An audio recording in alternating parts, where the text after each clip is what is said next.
Mari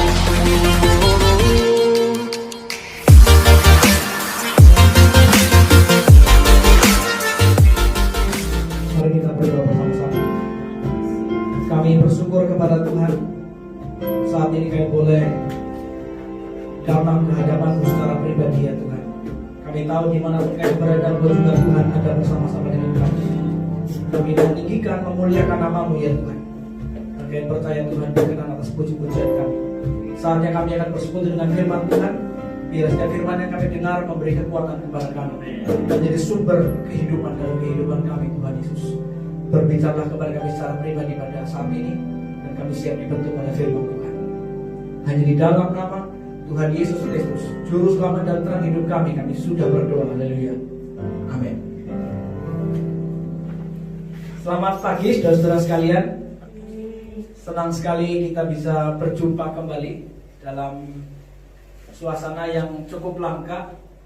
Bagi saya pribadi di umur yang sudah 30 lebih, dan mungkin saudara-saudara juga yang umurnya sudah 50 lebih, mungkin ini pertama kalinya dalam hidup ada suasana yang seperti ini. Seluruh dunia dan bahkan sampai ibadah pun jadi ikut kena dampaknya. Tapi ini saya ingin ajak saudara-saudara kita melihat ini sebagai sebuah pengalaman yang luar biasa saudara-saudara sekalian.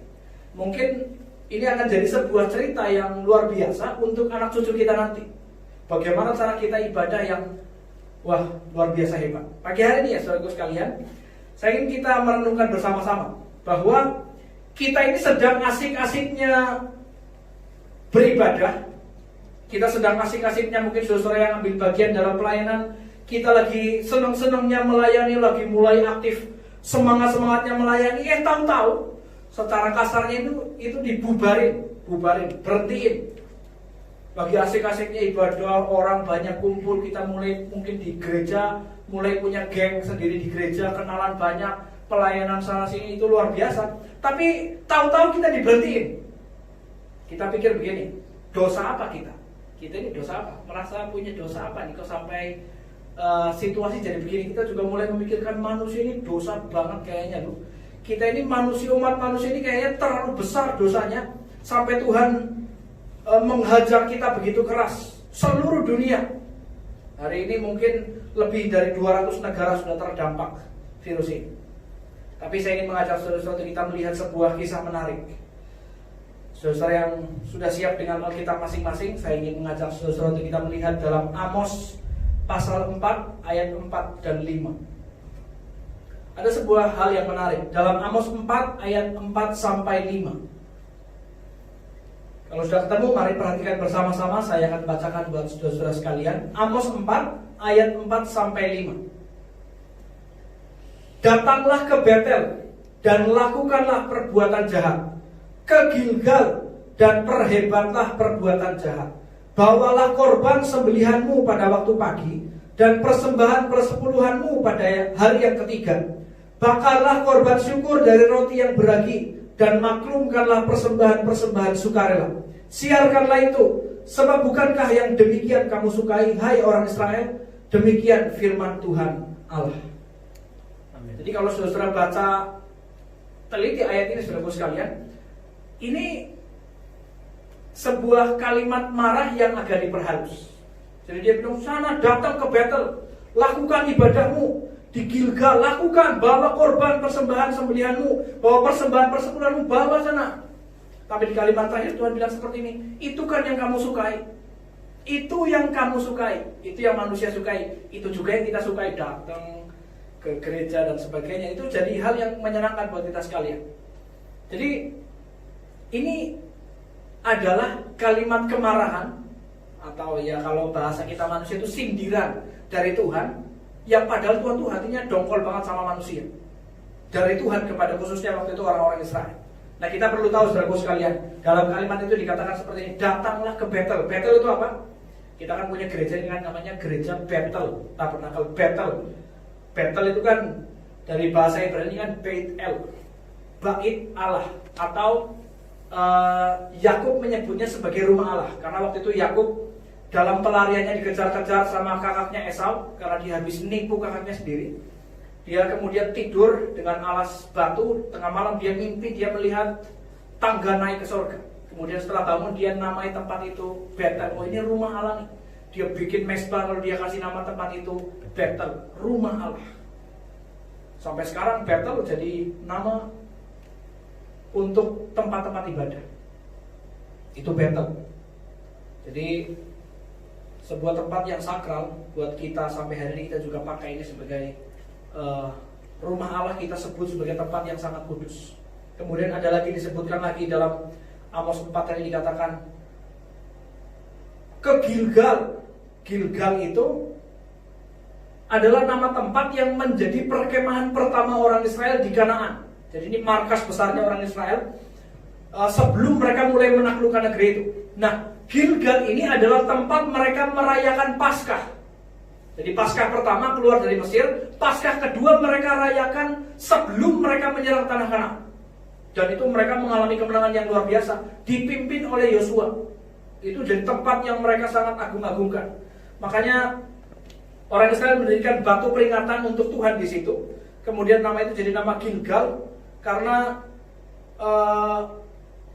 sebuah ungkapan dikatakan seperti ini. Hari ini dalam Yosua 5 ayat yang ke-9 dikatakan, hari ini telah kuhapuskan atau kulepaskan kamu dari segala kesusahan. Jadi ini sebagai tempat yang sangat diagung-agungkan oleh orang Israel khususnya. Mereka menghargai sekali tempat ini, Gilgal. Jadi tempat yang mereka agung-agungkan, tempat kemenangan besar, tempat di mana mereka ingat Tuhan melepaskan. Tahun sebelumnya mereka dilepaskan dari perbudakan di Mesir. Tahun ini mereka mulai memenangkan pertandingan melawan musuh di tanah perjanjian, di tanah Kanaan. Tapi saudaraku sekalian, dua tempat ini disebutkan menjadi tempat yang kebanggaan bagi orang Israel untuk mereka beribadah. Tapi Tuhan marah karena begini, pada kenyataannya orang itu hanya ibadah. Orang hanya mensakralkan tempat dan liturgi ibadah, tapi kehidupan pribadinya jauh dari Tuhan.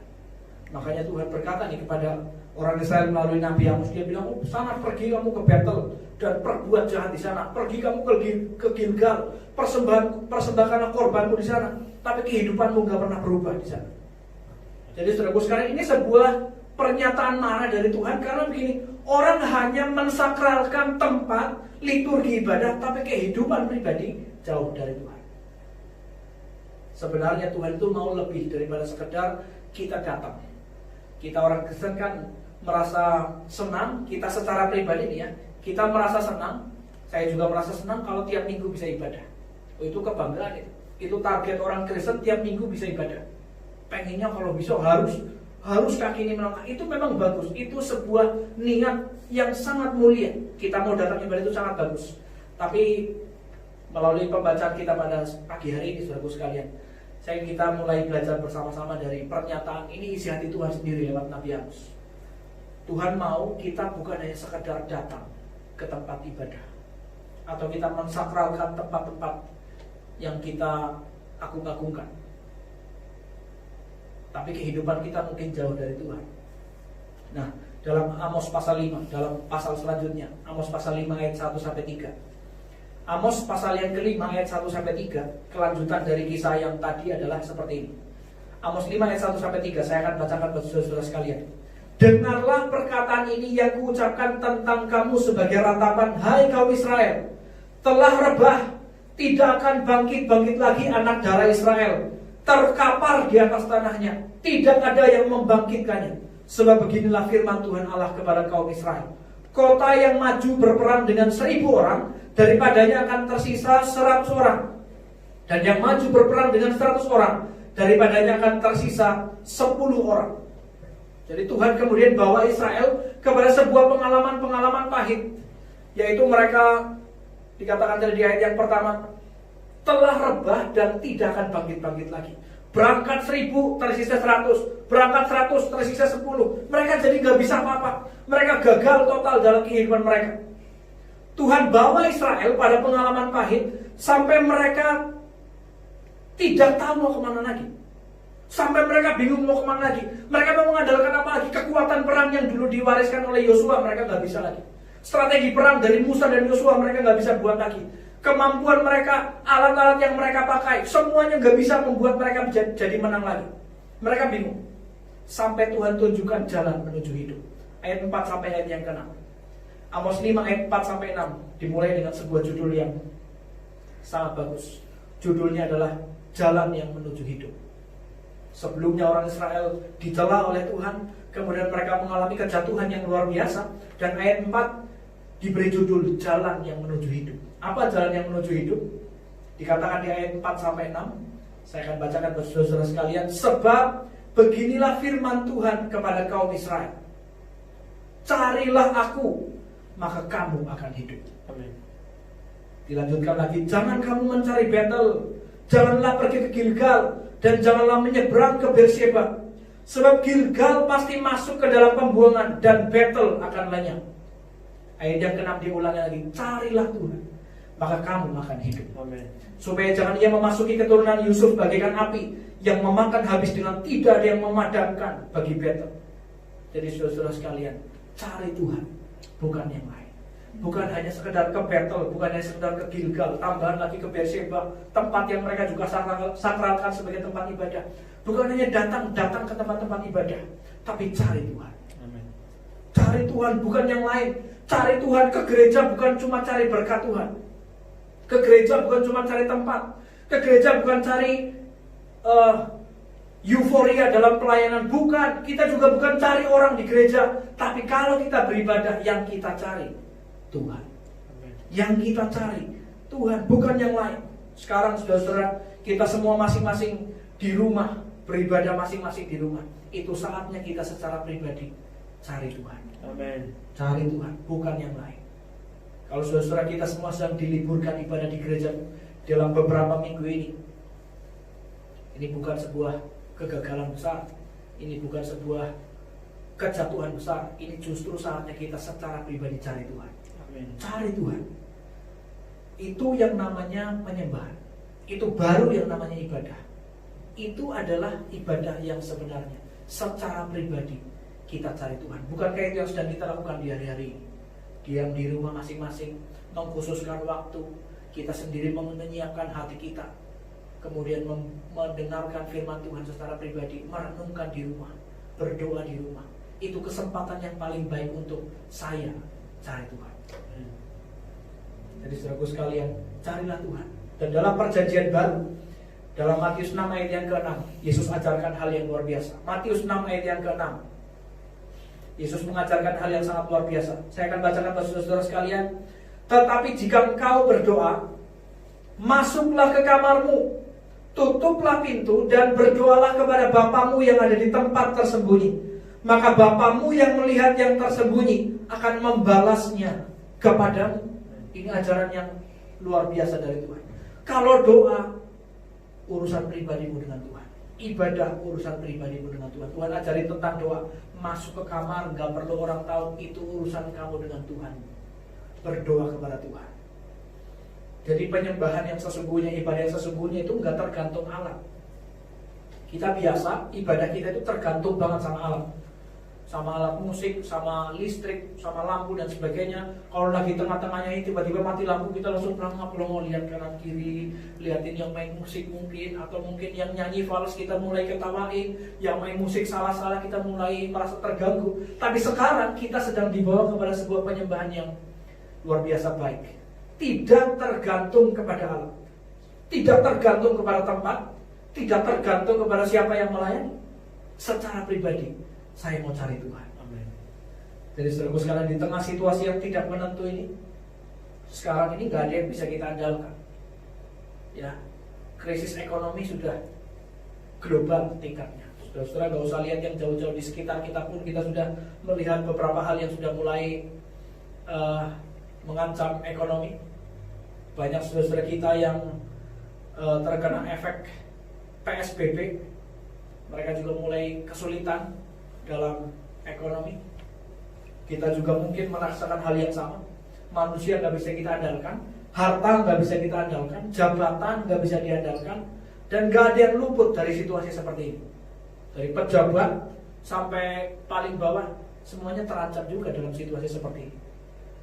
Situasinya gak menentu, gak ada yang bisa diandalkan. Dan ini saatnya kita cari Tuhan. Sama seperti orang Israel yang jatuh terpuruk karena mereka lupa Tuhan. Mereka hanya datang ibadah dan gak cari Tuhan. Pada waktu mereka terpuruk, Tuhan kasih tahu jalan. Cari Tuhan, maka kamu akan hidup. Ini saatnya kita cari Tuhan, sebab Dia pribadi yang setia, Dia pribadi yang kekal, Dia Bapa yang baik. Jadi pesan saya pada pagi hari ini, carilah Tuhan, maka kamu akan hidup. Tuhan Yesus.